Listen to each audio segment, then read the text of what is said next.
Tuning into Daily News Podcast on Mangalore today means staying ahead with insights and updates that matter. Today, we're diving into the news that shapes our community and our world. Welcome aboard. In a heart-wrenching plea for justice, the family of Narayan Safalia, a former mahout from Dharmasthala, and his sister Yamuna, who were tragically murdered in 2012 at their home in Burj, Dharmasthala, have urged the Special Investigation Team to reopen the case. The victims' children, Ganesh and Bharathi, submitted a petition at the SIT office in Belthangadi, seeking a thorough investigation and the identification of the culprits behind the brutal killings. The family alleges that Narayan had been facing threats from Harshendra Kumar, the brother of Dharmadhikari Virendra Hegade, to vacate their ancestral home. Despite filing a complaint with the police earlier and no action being taken, the family remains determined to seek justice for the murders, which they believe were motivated solely by a desire to take possession of the ancestral property. The SIT officials have assured a review of the case, offering a glimmer of hope for the grieving family in their quest for justice. Construction workers in Mangaluru protested today, demanding a solution to the shortage of laterite stones and sand impacting the building sector. Led by CITU and AITC, workers marched through heavy rains from Ambedkar Circle to Clock Tower, accusing the authorities of not addressing the crisis. The shortage has left many laborers jobless.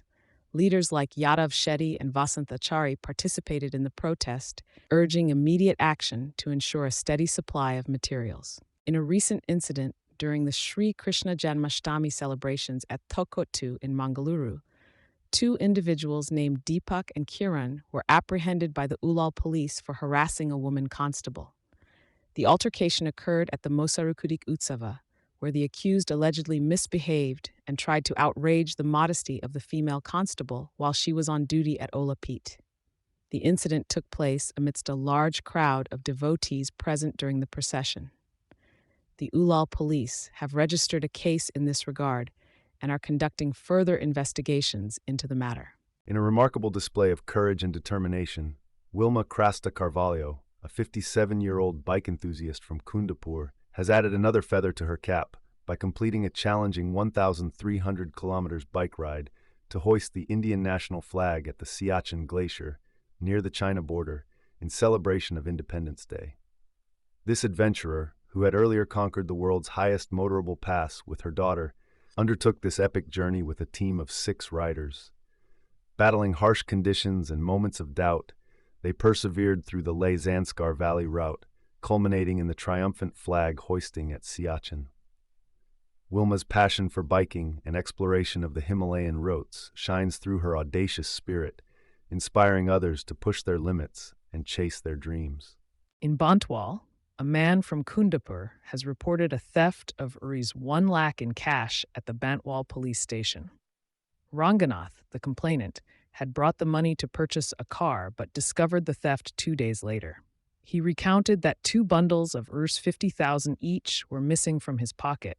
Out of the total Rs 1.6 lakh, he was carrying in 3 Rs 50,000 bundles and 1 Rs 10,000 bundle. Ranganath visited a shop in Kaladka to buy a car, but due to improper documents, he stayed at a friend's place and later planned to travel to Kodigahara. Upon checking his pocket while boarding the bus, he found the cash missing. The police are investigating the case and examining CCTV footage to track down the culprit. In a stroke of luck, Vinay Yavate from Ubaradka in Sullia Taluk has hit the jackpot, bagging a whopping Rs 1 crore in the Kerala State Lottery. Vinay, the proud owner of Vinay Caterers, struck gold with ticket number OG 445643, purchased from Panjakalu in Kasaragod. Cheers and celebrations fill the air as fortune smiles upon this fortunate resident of Sullia Taluk. In Mangalore today, in light of the IMD issuing a red alert for the coastal region of Karnataka, Deputy Commissioners in Dakshina Kannada and Udupi have announced holidays for schools and Anganwadis in their districts. In Dakshina Kannada, DCHV Darshan declared a holiday for all schools and Anganwadis, while in Udupi, DC Swaroop TK announced a holiday for primary and high schools, pre-university colleges, and ITIs. The District Disaster Management Authority has cautioned fishermen to avoid marine fishing, and the public is advised against visiting beaches and riverbanks due to heavy rains.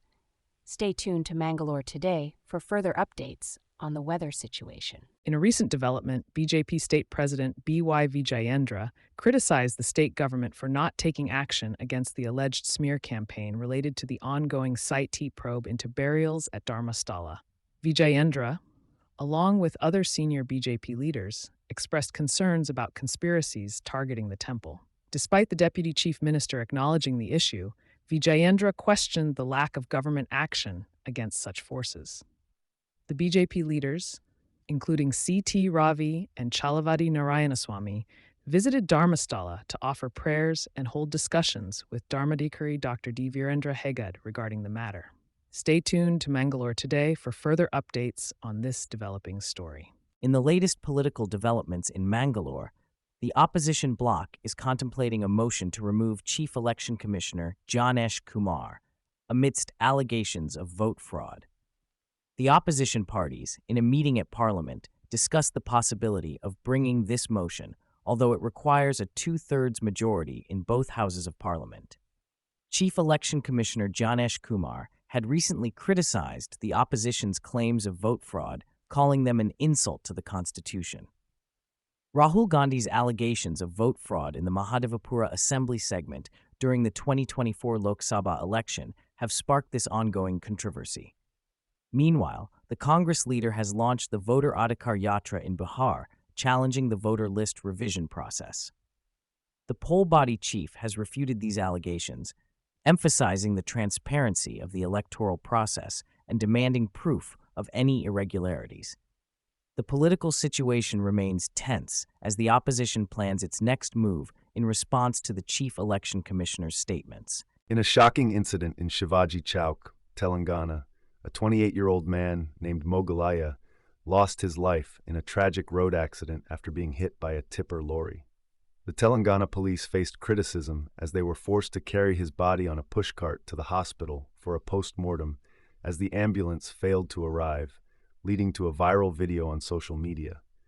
The police, unable to get through the heavy traffic and market crowd, made the controversial decision to transport the body on a pushcart borrowed without consent from a nearby trader. The superintendent of police defended the action as a measure to prevent chaos and assured a thorough investigation into the incident. Locals expressed outrage over the authorities' insensitivity and lack of proper arrangements in handling the situation, demanding accountability for the disturbing circumstances surrounding Mogalaya's untimely death.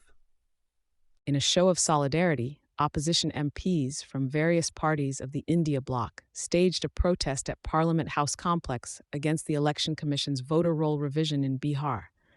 Led by Leader of Opposition in Rajya Sabha and Congress President Mallikarjun Kharge, the MPs raised slogans condemning electoral malpractice. The banner with "Vote Chori" and posters demanding "Stop SIR" caught everyone's attention. Speculation is rife about a possible impeachment motion against CEC Janesh Kumar. Congress leader Nasir Hussain affirmed their commitment to ensuring an unbiased chief election commissioner. The opposition has accused the EC of disenfranchising voters in Bihar ahead of the assembly elections. The demand for a discussion in both houses has disrupted parliamentary proceedings, focusing attention on the contentious issue of the voter roll revision. In a troubling incident in Siachen Township, Chhatrapati Sambhajinagar, a stray dog has attacked 14 people, leaving an elderly man hospitalized with injuries to his face and hands. CCTV footage captured the chilling attack, showing the dog pouncing on the man in an alley. Despite residents' reports and efforts by civic officials, the dog remains at large. This incident comes amidst a national debate sparked by a Supreme Court order to relocate stray dogs in Delhi NCR to shelters due to a rise in dog bite cases. While some support the order for safety reasons, others oppose it, leading to protests. The court has reserved its order as questions arise about the feasibility of relocating the estimated 10 lakh stray dogs in Delhi. The court has criticized civic authorities for failing to implement animal birth control measures, highlighting the need for a sustainable solution to address the issue.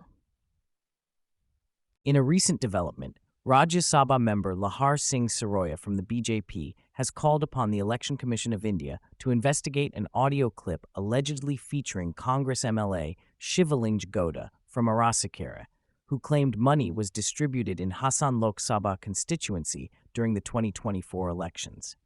The audio appears to show discussions on distributing money per voter to ensure the victory of the Congress candidate Shreyas Patel. Saroya highlighted the irony of Congress leader Rahul Gandhi accusing vote theft while his own party members are engaging in such practices. The MP emphasized the need for the ECI to look into this matter and also referenced a previous complaint regarding former Union Minister C.M. Ibrahim's statement about Chief Minister Siddaramaiah purchasing votes in the 2018 Assembly elections. The authenticity of the audio has not been independently verified yet. Stay tuned to Mangalore Today for further updates on this ongoing investigation. In a recent update from the Chief Election Commissioner, Janesh Kumar, he mentioned that approximately 65 lakh names have been removed from the draft electoral rolls of Bihar post the Special Intensive Revision, SIR. The list, including reasons for deletions, has been swiftly uploaded within 56 hours of the Supreme Court's directive. The list is now easily searchable by Electoral Photo Identity Card (EPIC) numbers, complying with the Supreme Court's guidelines. The objective of the SIR in Bihar is to address any discrepancies in the voter list before the upcoming assembly elections.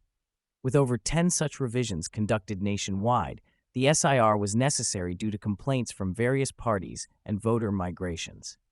Kumar stressed the importance of updating electoral rolls before each election to ensure only eligible voters are enlisted. Additionally, he dismissed concerns of voters having multiple cards, stating a voter can cast a single vote. Responding to allegations of irregularities, Kumar questioned the delay in raising objections during the draft roll stage. He also criticized the sharing of voters' photos without consent, emphasizing the need to respect privacy. President Draupadi Murmu is scheduled to visit Mysuru on September 1st to partake in the Diamond Jubilee festivities at Aish in Manasa Gangotri. The Aish director, M. Pushpavathi, confirmed the president's attendance, marking her second visit to Mysuru after inaugurating Nada Haba Dasara in 2022. President Murmu will land at Mysuru Airport following her arrival in Bengaluru via a special aircraft. To ensure her security, Deputy Commissioner G. Lakshmikant Reddy chaired a preliminary meeting emphasizing the need for stringent security measures during her visit. Thank you for joining us on today's journey through the news. For more in-depth stories and updates, don't forget to visit mangaloretoday.com. And if you value staying informed, please subscribe to our channel for timely updates. Good night, and take care.